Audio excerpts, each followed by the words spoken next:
In major U.S. diplomatic move, the Trump administration is circulating a new draft resolution at the United Nations Security Council, signaling that Washington is now supporting a pathway to Palestinian self-determination and statehood. President Trump is also touting a deal to sell Saudi Arabia F-35 jets while calling for normalization with Israel. More from ILTV's Steve Leibowitz. According to the U.S. Security Council draft, due to be submitted as early as tomorrow, once the Palestinian Authority undergoes reforms and Gaza's reconstruction is underway, the Trump administration supports a pathway to Palestinian self-determination and statehood. This is the wording of the U.S. draft of a joint statement to the UN Security Council with Qatar, Egypt, the UAE, Saudi Arabia, Indonesia, Pakistan, Jordan, and Turkey signed on in support for the 20-point plan to end the war and rebuild post-war Gaza. The language is stronger than what President Trump himself has said publicly. The statement frames the plan as a viable path to Palestinian self-determination and a future state. The move comes as the U.S. pushes a UN Security Council resolution to establish an international stabilization force in Gaza. The PA immediately welcomed the shift, calling it an affirmation of Palestinian rights to independence and declaring its readiness to take full responsibility for Gaza under a unified Palestinian government. The Washington initiative has triggered intense criticism from Israel's far-right ministers, who are reportedly pressuring Prime Minister Netanyahu to reject any proposal perceived as advancing Palestinian statehood. At the same time, President Trump is promoting a potential deal to sell Saudi Arabia F-35 jets and conditioning the deal on normalization with Israel and the Saudi entry into the Abraham Accords. Speaking aboard Air Force One, Trump confirmed that Riyadh wants to purchase a lot of F-35s. I'm looking at that. They've asked me to look at it. They want to buy a lot of 35, but they want to buy actually more than that fighter jets, yeah. Will the Abraham Accords be a part of that conversation, perhaps getting what? The Abraham Accords, getting Saudi Arabia? The Abraham Accords will be a part. We're going to be discussing. I hope that Saudi Arabia will be going into the Abraham Accords fairly shortly. The push for a deal between the U.S. and the Saudis comes just days before Crown Prince Mohammed bin Salman arrives at the White House for high-stakes talks. Ahead of the meeting, Trump reportedly told the Crown Prince that after reaching a Gaza ceasefire deal, he expects Riyadh to take steps toward normalization. Officials in Jerusalem are closely monitoring the talks, with Israel concerned that it could lose its qualitative military edge. The other issue looming large in Israel, with Washington now explicitly promoting a pathway to Palestinian statehood. What will it mean for Jerusalem's firm opposition to any such framework? Amid the ceasefire in Gaza, there are troubling signs that Hamas is reasserting control over areas beyond the yellow line of IDF deployment. There have also been ongoing security incidents. More from ILTV's Devil Klein. The ceasefire has been holding over the weekend, but not without incident. The army says it killed a terror operative who crossed Gaza's yellow line into IDF-controlled areas and approached the troops. The IDF says it remains deployed in Gaza, quote, in accordance with the ceasefire agreement, and will continue to operate to remove any immediate threats. The IDF also demolished a Hamas tunnel in northern Gaza that was used in December of last year in a deadly attack that killed 3 soldiers of the Shimshon Brigade. Troops have been operating in the Bet Hanun area on the Israeli side of the Yellow Line in recent weeks to demolish remaining Hamas infrastructure, including the tunnel used in the deadly attacks. The IDF says the tunnel was around a kilometer long and dozens of meters deep. Amid the ceasefire, there are growing signs that Hamas is reasserting control in much of Gaza, and the group intends to hold on to power despite international pressure for a transitional government. The vast majority of Gaza's 2 million residents now live in areas under Hamas administration, while Israeli forces remain deployed behind the Yellow Line in more than half of the territory. Gazans say that since last month's ceasefire, Hamas has rapidly re-established control over areas from which Israel withdrew, including monitoring every truck entering the strip, levying fees, touring markets, setting prices, and recording all goods entering Hamas-held territory. Hamas claims it is only performing, quote, urgent administrative tasks and claims it is still ready to hand power to a technical interim government. But analysts warn that these actions show the opposite, that Hamas is entrenching itself and signaling that it will not cede control that easily. Well, now joining us to analyze the U.S. proposal for Gaza as well as the potential agreements with Saudi Arabia is Gerald Steinberg of NGO Monitor. Gerald, thank you so much for joining us today. Always a pleasure to have you on. Now, obviously, Israel wants to expand the Abraham Accords, but the question now is at what cost? Can Israel afford to have Saudi Arabia with F-35 jets? There are lots of issues on the table right now. First of all, let's start by looking at the differences between the Trump administration and the Israeli interests. Trump and people around him, Steve Witkoff and others, they want to have big deals involving a lot of money, and the Saudis are the key to that. Saudis, Qataris, and others. They're talking about selling the jets. That's a lot of jobs, a lot of money. It's a lot of close relations with this very, very wealthy oil kingdom in Arabia. Saudi Arabia. So that's an American interest, or that's a Trump interest in particular, and it's short term. In other words, Trump doesn't care what happens in 10 years or 20 years. What he wants to say is get the headlines. He wants to get the benefits of it immediately. In Israel, the issues are much more long term, much more significant. How stable is the Saudi regime? Is the Saudi regime with F-35s going to be a major threat? The quantitative edge, all those things that you talked about in the intro section, in the video that you showed, those are all very, very important issues for Israel. We're almost talking in entirely parallel and different dimensions. Israel looks at it day to day. What are the Saudis going to be able to bring? Yes, the Abraham Accords, but the Abraham Accords are not an end in itself. They're a path towards changing the Middle East. So it's no longer Israel against all these Arab countries. They're no longer going to be support for the Palestinians. There's not going to be a Palestinian terrorist state. If that is not part of the agreement, then we're not going to get anywhere with this. It's just going to be a lot of talk. And I think basically that's where we are now. Now, switching to Gaza, we've already seen alarming reports of Hamas regaining power in key areas. How concerned should Israel be about the reports we're seeing? And frankly, what are Israel's options in this situation?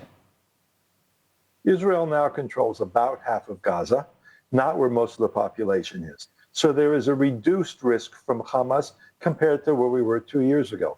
But it's not over by any means. Hamas is still in power, as we've seen. They're still controlling the population. They're controlling day-to-day events everywhere.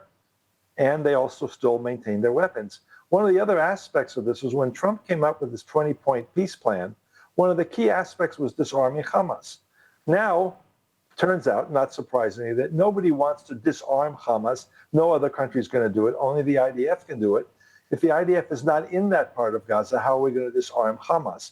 That's really a stalemate right now. Lots of reports, lots of talks, but it's really a stalemate. And Hamas is using that to rebuild. That's extremely dangerous. So I think that as we are seeing in southern Lebanon against not just southern Lebanon, but against Hezbollah, the war is continuing and will continue at a lower level of intensity, but Israel will have to be active also in the area that it no longer controls. It's going to have to go after those Hamas capabilities piece by piece. It's a long game, not a short game. It's not going to be quick. Let's sign an agreement. We're going to disarm Hamas. We're going to create a new framework for rebuilding Gaza, and we're going to have peace in our time. This is going to be continuing, ongoing conflict. And Israel is going to have to manage that and also the American political pressure to come up with some sort of magic formula and pretend that Hamas is not really a threat. For Israelis, we know that that pretense is not at all a basis for policy. Well, we are almost out of time, but I want to ask you quickly before I let you go. One of the things mentioned in that U.S. proposal is the path to a Palestinian state. How likely are we to see this come to fruition, and how will Israel respond to this demand? Palestinian state's been on the table on and off for at least 20 years. We had back, I think it was in 2004, the Bush plan and the quartet that Tony Blair headed, and the Palestinian state was articulated as part of that. At one point, Prime Minister Netanyahu, early in his period in his term, one of his earlier terms, actually gave a speech at my university where he endorsed a Palestinian state and a two-state path to peace. The Palestinian state is the easy part. The path to peace doesn't really exist. Palestinian society needs to be changed from the ground up. That's going to take a long time. So it's really words we're talking about, but words that could work to Israel's detriment if we don't play the game carefully. All right, well, I do have to let you go, but I want to thank you, Gerald Steinberg of NGO Monitor, for joining us today. Emily, always a pleasure to talk to you. Bye. And in other news, Americans for Ben-Gurion University has launched David Ben-Gurion Speaks, an AI-powered video series that brings Israel's founding prime minister to life. Let's take a look. Hello, friends. I am David Ben-Gurion, the first prime minister of Israel. I believed Israel's future would be tested in the Negev, this vast desert covering half our land. It offered space for Jewish immigrants, for agriculture, for industry. For me, it was the ultimate test of the Zionist spirit, taking barren land and making it bloom. Here, security, growth, and destiny would converge. In 1969, a university was founded to be the engine of the Negev's growth. After my passing in 1973, it took my name, Ben-Gurion University of the Negev. And what became of this university is a story I will tell you next. And now the return of another fallen hostage. The body of 73-year-old Meny Godard has been identified after being handed over by Hamas. His return brings the number of hostages left in Gaza to 3. With us now is ILTV correspondent India Naftali, who's reporting from Hostage Square in Tel Aviv. India, what can you tell us? Well, Emily, last Thursday evening, after more than 2 years of waiting, the family of Meny Godard, whose photo you can see behind me here in Hostage Square, his family received confirmation of his return. Although his body was supposed to be returned within 72 hours of the ceasefire agreement signed back in October, it took more than a month longer for Israel to receive it. The former hostage, Meny Godard, was a Be'eri resident and a beloved member of his community. He was murdered on October 7th and abducted into Gaza. The Israeli Prime Minister's office confirmed that the body handed over by Hamas on Thursday was identified as Meny Godard. The remains were transferred through the Red Cross to IDF troops in Gaza before being brought to the Abu Kabir Forensic Institute in Tel Aviv. Meny Godard, who was 73 years old, was a former professional soccer player, Yom Kippur War veteran, economist, lifeguard, and a longtime member of Kibbutz Be'eri. He spent decades serving his community, working in the printing house, running the local store, and serving as the kibbutz's chief economist. He and his wife Ayelet, a respected educator, raised 4 children and built a life deeply rooted in family and service. On October 7th, the couple hid in their safe room as Hamas-led terrorists stormed Be'eri. When their home was set on fire, they tried to escape. Meny was shot and killed outside of his home by Palestinian Islamic Jihad terrorists. His wife Ayelet was also murdered. Her body was recovered soon after, but Meny's was abducted into Gaza and held for more than 2 years. On Thursday night, a short ceremony was held by IDF soldiers as his casket was brought out of the strip. Crowds lined the roadways, holding Israeli and yellow ribbon flags, paying tribute to a man they called a cornerstone of their community. 3 slain hostages still remain in the strip: Master Sergeant Ran Gvili, Dror Or, and Sudtisak Rin Thalak, a Thai national. Israeli officials stress that their return is a high priority, and negotiators believe that the hostages' bodies were moved multiple times inside Gaza. Meanwhile, in Washington, former hostages released in the October ceasefire deal have been invited to the White House next Thursday. President Donald Trump is set to host them, with commercial flights arranged by the Israeli government. Calm has returned to the Druze province of Suwaida in southern Syria after a new round of clashes between local Druze forces and Syrian government troops. According to Druze militia statements, Syrian forces launched an assault on the town of Al-Majdal using heavy and medium weapons as well as attack drones. The Syrian government claimed the Druze National Guard was the side that violated the ceasefire following last summer's fighting, while Druze officials accused Damascus of trying to push deeper into the local province.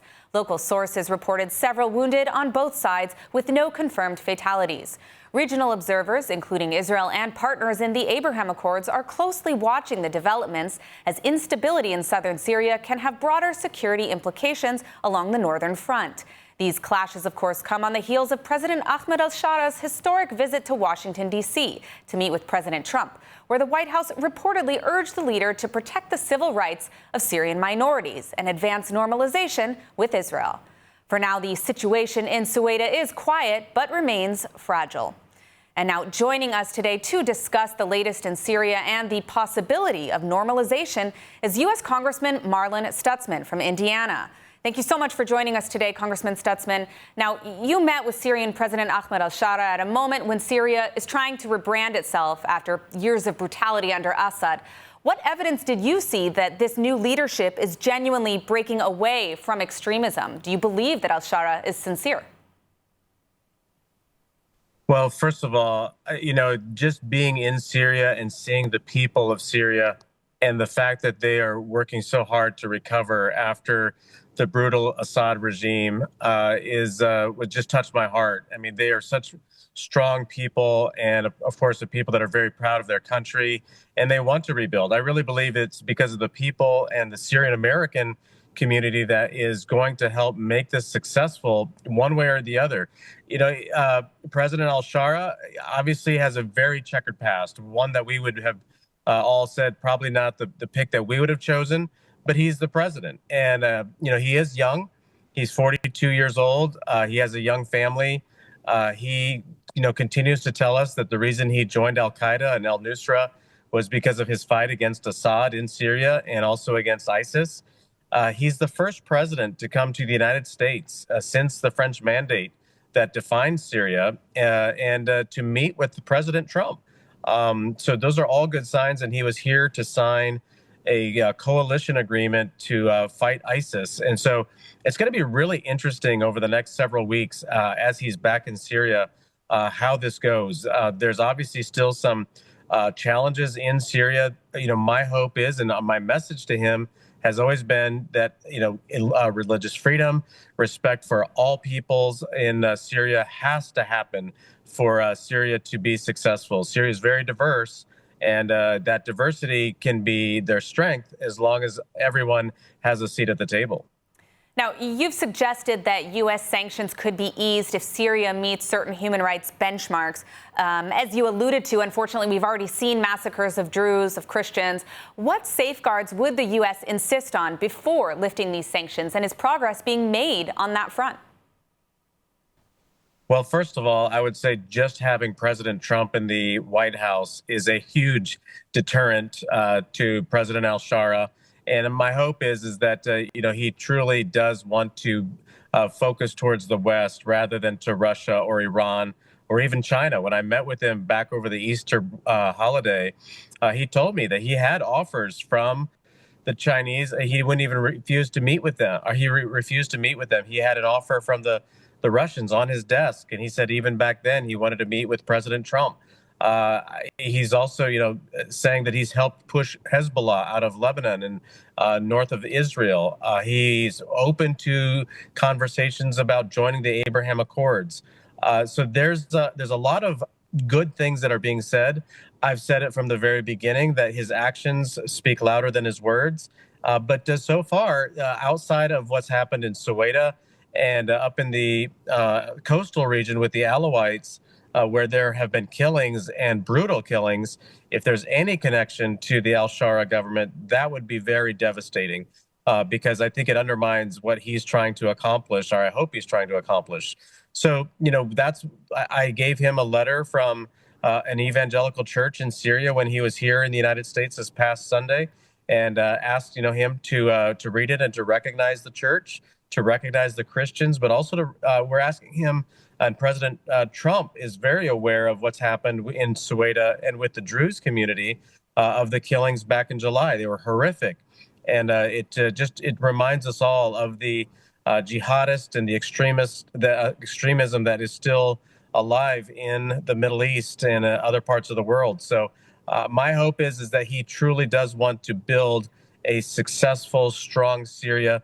I also just shared with him briefly that, Christians from around the world would love to go to Jerusalem, to the holy city of Jerusalem, and then go to Damascus, which is another holy city where Saul went to Damascus and met Christ on the road to Damascus. So the tourism and the economic impact that would have would be just dramatic for the country. And they could all be living in peace and prosperity rather than having jihad wars around the country.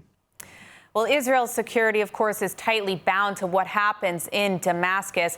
After your meetings, do you believe that Syria is ready or even willing to pursue real normalization with Israel, perhaps even joining the Abraham Accords? Or are we seeing more optimistic rhetoric without strategic intent? I think that we as Americans, and President Trump is the strongest negotiator. He's the strongest diplomat. He knows he has a strong hand. And in this case, I would love to see us have a presence in Syria, whether it's the business community and partnerships, whether it's even our military. There's some military bases in Syria that Americans we could plant some of our military there, and I think that would be healthy to have that done, especially between Israel and Turkey. Syria is going to play a pivotal role in the security of the Middle East and the Gulf states, but also leading up into Europe.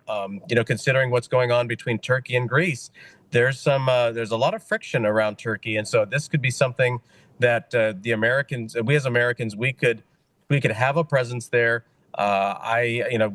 President Trump has talked about having, the military base back in Afghanistan, which I was there. I was at the base in Afghanistan back in 2014, and it was a huge base, and it's pretty much been just wiped away. And so, when we have these opportunities to have a base that can secure peace and we can have a presence there, I think it's something we should do, because we don't want more wars that we have to eventually fight. And by having a presence there would be a great deterrent. All right, well, we'll leave it there. Thank you so much for joining us today, U.S. Representative Stutzman. Thank you. It's great to be with you. Shin Bet Chief David Zinni is reportedly urging the government to use electronic monitoring bracelets on violent Jewish extremists as attacks on Palestinians continue to rise. Zinni reportedly believes tracking devices would be more effective than current restriction orders that bar suspects from Judea and Samaria. Zinni has not asked Defense Minister Israel Katz to reverse his ban on administrative detention for Jewish suspects, a measure still widely used against Palestinians. Zinni raised the matter amid new violence by Jewish extremists. In the latest incident, a mosque was attacked in the village of Deir Istia. Palestinians returned to their mosque for Friday prayers after cleaning up for an attack by extremists. The IDF confirmed troops arrived after the attack, but made no arrests, saying it condemns any form of violence. And the Army says forces respond whenever incidents are reported. This latest attack follows a wave of extremist violence across the territories, including arson, vandalism, and even graffiti threatening IDF commanders. The spike has triggered public condemnations from Israeli security officials, who warned that extremist groups are becoming harder to control. And now let's take a look at the weather forecast. Cloudy skies are expected around most of the country tonight, with temperatures reaching lows of 14 degrees Celsius or 58 degrees Fahrenheit. Then tomorrow we'll see partly cloudy skies alongside steady temperatures, seeing highs of 24 degrees Celsius or 76 degrees Fahrenheit. That's it for today's news. For the latest updates from Israel on all your devices, be sure to follow our ILTV channels and our live channel with 24/7 live coverage. You can also catch us on Screen IL. Stay informed with the latest news straight from the heart of Israel. I'm Emily Schrader. Be well, and thank you for watching.